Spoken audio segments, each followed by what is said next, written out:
ভোটের পরিবেশ নষ্ট করার জন্য যদি পতিত স্বৈরাচারের কোনো শক্তি কোনো রকম চেষ্টা করে সেটা প্রতিহত করার জন্য সরকার প্রস্তুত আছে। ভোটের পরিবেশ নষ্ট করার যে আওয়ামী লীগ চেষ্টা করেনি তা তো ঠিক কথা না। ভোটের যেদিন শিডিউল ঘোষণা হলো সেদিনই তো বিভিন্ন জায়গায় জায়গায় ককটেল বিস্ফোরণ করা হলো এবং সেটার ভুক্তভোগী আমরাও কয়েকজন আছি। ফলে ভোটের পরিবেশ নষ্ট করার জন্য যদি পতিত স্বৈরাচারের কোনো শক্তি কোনো রকম চেষ্টা করে সেটা প্রতিহত করার জন্য সরকার প্রস্তুত আছে। প্রয়োজনে প্রস্তুতি আমরা বাড়াবো। RICL TMX, যুগের পর যুগ স্থাপনা থাকে মজবুত।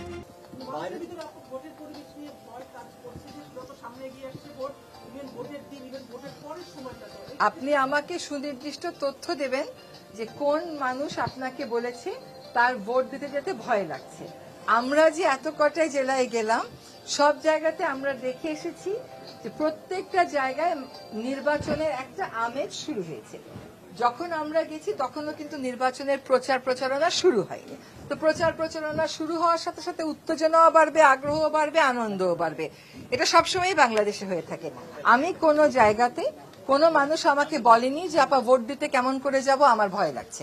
আপনাকে যদি কেউ এটা বলে থাকে আমাদেরকে জানাবেন, তার ভয় দূর করার দায়িত্ব অবশ্যই আমাদের। তবে একই সাথে এটা বলে রাখি, এই যে এর আগে যে প্রশ্নটা করলেন, এই যে ভয়ের একটা আবহ তৈরি করা, নানান প্রচার প্রচারণা, সামাজিক যোগাযোগ মাধ্যমে নানান কিছু বক্তব্য, ভিত্তিহীন বক্তব্য দিয়ে দিয়ে একটা ভয়ের আবহ তৈরি করার চেষ্টা করা হচ্ছে। এই জন্যই বলা হচ্ছে যে পতিত স্বৈরাচার যদি নির্বাচনের পরিবেশকে বিঘ্ন করার জন্য কোনো কাজ করে আমরা সেটার বিরুদ্ধে ব্যবস্থা গ্রহণ করব।